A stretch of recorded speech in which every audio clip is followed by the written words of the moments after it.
कहानी शिमला के जंगलों की है, जहाँ एक रानू चिड़िया रहा करती थी। वे रानू चिड़िया बहुत ही अच्छी थी। वे रानू चिड़िया अपने घर में अकेली रहती थी, क्योंकि उसके पति ने संतान न होने के कारण उसे छोड़ दिया था। वे रानू चिड़िया हर वक्त ऊपर वाले से यही प्रार्थना करती कि ऊपर वाला भी इसकी जिंदगी में संतान का सुख लिख दे। जंगल में रानू चिड़िया की एक ही दोस्त थी, गौरी कवि। वे गौरी कवि रानू चिड़िया की बहुत ही पक्की दोस्त थी। वे हर बात में रानू चिड़िया का साथ देती थी। जंगल के पक्षी रानू चिड़िया के संतान न होने पर उसे बांझ कहकर पुकारते थे। वे गौरी कवि रानू चिड़िया के लिए उन पक्षियों से लड़ जाती थी। आज गौरी कवि के पति कालू कौवे ने रानू चिड़िया को बांझ कह दिया था, जिसपे वे कालू कौवे से लड़ रही थी। कालू, तू घर चल, आज अपनी खैर बनाना। तूने किस तरह मेरी दोस्त को बांझ कहा? वे कालू कौवा गौरी कवि से कहता है, हाँ तो बांझ को बांझ नहीं तो क्या अनाज कहूँ। चला ले जबान, चला ले कालू, आज तेरी ये जबान मैं कैंची से काटूंगी।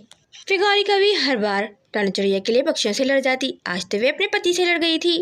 सब कुछ अच्छा चल रहा था कि अचानक उस जंगल में एक चील आ जाती है। वे गौरी कवि जंगल में भोजन की खोज के लिए जा रही होती है कि अचानक चील उस पर हमला कर देती है। चील का हमला इतना खतरनाक था कि गौरी कवि उसी वक्त मर जाती है। वे गौरी कवि और कालू कौवे का एक ही बेटा था, डुगू। वे डुगू अब अकेला हो गया था। वे कालू कौवा उसका बिल्कुल भी ख्याल नहीं रखता था और डुगू से कहता था, अब तू बड़ा हो गया है, अपना भोजन खुद ही खोज कर लाया कर। तेरी माँ ने तुझे बहुत सर पर चढ़ा लिया था। अब वे कालू बात बेबात डुगू को मारने लगा था और गौरी कवि के मरने के कुछ ही दिनों बाद वे कालू दूसरी शादी कर लेता है। वे सुंदरी कवि बात बेबात डुगू को मारती रहती और सारे घर का काम और भोजन भी उसी से मंगवाती। वे कालू कौवा सुंदरी कवि को कुछ भी नहीं कहता था, क्योंकि वे खुद भी ऐसा था। और आज तो हद ही हो गई थी। वे डुगू भोजन ढूंढने जंगल गया था, लेकिन इसे कुछ नहीं मिलता। वे खाली हाथ आ जाता है। वे सुंदरी कवि कालू कौवे से कहती है, खुद तो ये भोजन ठूस के आ गया होगा और हमें आके झूठ कह रहा है। ये कह के वे सुंदरी कवि डुगू को मारना शुरू कर देती है और मार मार कर उसे घर से निकाल देती है।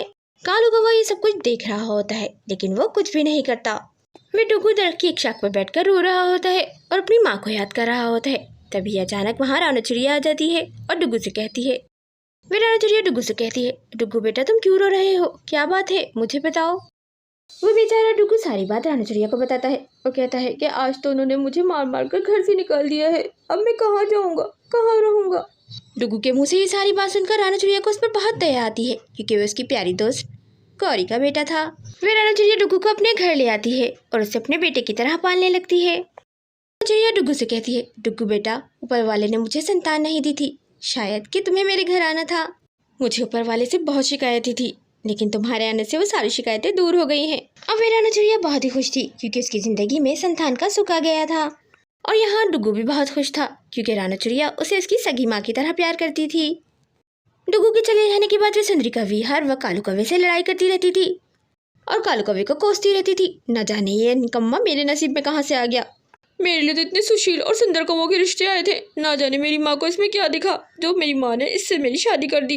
वे सुंदरी कवि कालू कौवे से कहती है, मैं तुमसे तंग आ गई हूँ। तुम्हारे पास तो रहने के लिए ढंग तक का घर नहीं है। मैं जा रही हूँ और अब कभी भी वापस नहीं आऊँगी। किसी अच्छे और अमीर कवि को पटाकर उससे शादी कर लूँगी। ये कह के वे सुंदरी कवि वहाँ से चली जाती है। अब कालू कवि को बहुत अफसोस होता है। वो दरख्त की एक शाख पर बैठकर सोच रहा होता है कि इसने ऐसी लालची कवि के खातिर अपने बेटे को भी घर से निकाल दिया है। वे कालू कौवा अपने किए पर बहुत शर्मिंदा था और डुगू को इधर उधर ढूंढ रहा था। वे डुगू से माफ़ी मांगना चाहता था, क्योंकि उसने डुगू के साथ बिल्कुल भी अच्छा नहीं किया था। फिर उसे एक दिन पता चलता है कि डुगू रानू चिड़िया के पास है और बहुत खुश भी है। वे रानू चिड़िया उसका बहुत अच्छे से ख्याल रख रही है। वे कालू कौवा माफ़ी मांगने के लिए रानू चिड़िया के घर पर चला जाता है। डुगू कालू कौवे को वहाँ देखकर डर जाता है और रानू चिड़िया के पीछे छुप जाता है। वे कालू कौवा डुगू से कहता है, डुगू बेटा डरो नहीं, मुझे एहसास हो गया है कि मैं बहुत गलत था, मुझे माफ़ कर दो, मैं कई दिन से तुम्हें ढूंढ रहा था। ये सुनकर डुगू की आंखों में आंसू आ जाते हैं।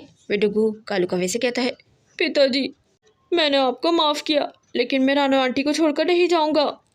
इन्होंने मुझे माँ का सच्चा प्यार दिया है, वो भी बिना स्वार्थ के, और आप मेरे पिताजी हो, मैं आपको भी नहीं खोना चाहता। डुगू रानू चिड़िया से कहता है, रानू आंटी क्या मैं आपसे कुछ मांगूंगा तो आप मुझे देंगी? फिर रानू चिड़िया डुगू से कहती है, डुगू बेटा ये तुम कैसी बातें कर रहे हो? मेरे पास जो कुछ है वो सब कुछ तुम्हारा है। वे डुगू डरते डरते कहता है, रानू आंटी मेरे बाबा अब बदल गए हैं, मैं इन्हें भी नहीं खोना चाहता और आपको भी। आपका भी इस दुनिया में कोई नहीं है, क्यों ना हम एक परिवार बन जाएं। आप मेरे बाबा से शादी कर लीजिए। डुगू के मुंह से ये बात सुनकर रानू चिड़िया की आंखों में आंसू आ जाते हैं और वे रानू चिड़िया शादी करने के लिए तैयार हो जाती है, क्योंकि वे भी अकेले रह रहकर थक गई थी। उसे भी एक मजबूत सहारे की ज़रूरत थी। और फिर वे रानू चिड़िया और कालू कौवा डुग्गू की खातिर एक दूसरे से शादी कर लेते हैं। और शादी के कुछ महीनों बाद वे रानू चिड़िया एक अंडा दे देती है और उससे एक सुंदर सी बेटी निकलती है। और यूँ पूरा परिवार मुकम्मल हो जाता है और सब एक साथ खुशी खुशी रहने लगते हैं। गाइस, वीडियो पसंद आए तो वीडियो को लाइक और चैनल को ज़रूर सब्सक्राइब करें।